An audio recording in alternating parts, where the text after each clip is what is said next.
I'm Edie Lush, and I'm outside the Hub Culture Pavilion in Davos. It is not very warm, but I'm joined by a very warm person, Stephanie Linnartz. She's the Global Chief Commercial Officer at Marriott. Thanks so much for stopping by. Wonderful to be here. Thank you. Now, I read a really interesting address that you'd made to your high school, and you were talking about the importance of women helping women. I wonder if you could just give me some of the lessons that you were telling the girls there in your address. Sure, absolutely. So I went to an all-girls Catholic high school in Washington, D.C., one of the oldest in the country. And at the commencement this year, I really spoke to the girls about some of the lessons I learned at visitation that I've carried throughout my life. And one of them was about women helping other women. And that's something that was very important to me in high school, and having each other's back, and helping a friend out that maybe needed help with a homework assignment or in school, or on the field in sports. And I think that was very ingrained in me, and I've taken that with me in my career and throughout my life. And so how do you do that at Marriott? How have you continued that?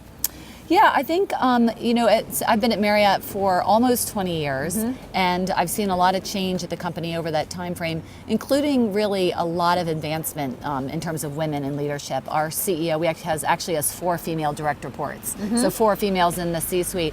And but to answer your question, at Marriott, I really try to make sure that I mentor young women. I make sure that I encourage them to take risk. I always tell the young women that I mentor, one way to get ahead at Marriott, and I suspect at any company, is to take on the difficult, most hairy, thorny project you can and nail it. And that will not only build your confidence, but it will get you noticed, right? And then if you fail, that's okay too, right? If you fail, brush yourself off, show that resilience. And showing resilience, even if you didn't succeed at the project, also gets you noticed. Right. So, and in terms of how you think gender is being dealt with here at Davos, we've had an interesting year where we've got a UK Prime Minister who's a woman. We've seen no women enter the White House. We've also seen the UN decide not to take a female Secretary General. Right. How sort of disappointing are those messages for you, for example, as a mother?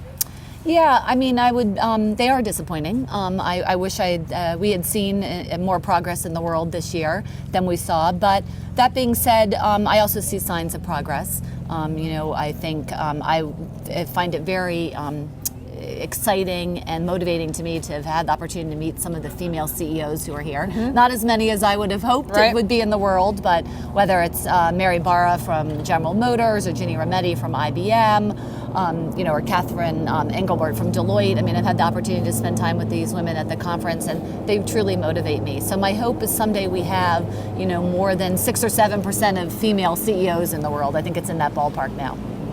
What's up next for you this year? Well, Marriott just acquired Starwood, and so we are now the largest hotel company in the world. Travel's exploding. In last year, there was 1.2 billion people that took international trips. That's not domestic trips, that's outbound. By 2030, that statistic's going to be 2 billion people traveling outside of their own countries. So our company is really focused on what can we do to enable travel from a global perspective, whether it's making it easier to get visas, making sure that the digital experience in travel is better and more immersive. So a lot of exciting things on the travel front. And do you get concerned about the sharing economy and how that might impact Marriott? Yeah, no. I mean, I think that the sharing economy is something that has had, I think, not as much of an impact on our business as people would think. Marriott is, has 30 brands now, not as many at the lower tier, and in some cases, the sharing economy is in the lower price points. Not always, but to some extent. But I think the sharing economy is taught us that people really value experiences and local, authentic experiences. And we very much believe that we can deliver that in the hotel context too, right? We just opened a hotel in the States, kind of a beta hotel where we have local artists and musicians coming in, and brewmasters, and so we're able to bring the local community into the hotel. And that's kind of something that's very of the sharing economy, right? Local, authentic experiences. Thank you so much, Stephanie, for stopping by the Hub Culture Pavilion. We'll let you get back into the warm. Great, thank you for having me. I'm Edie Lush.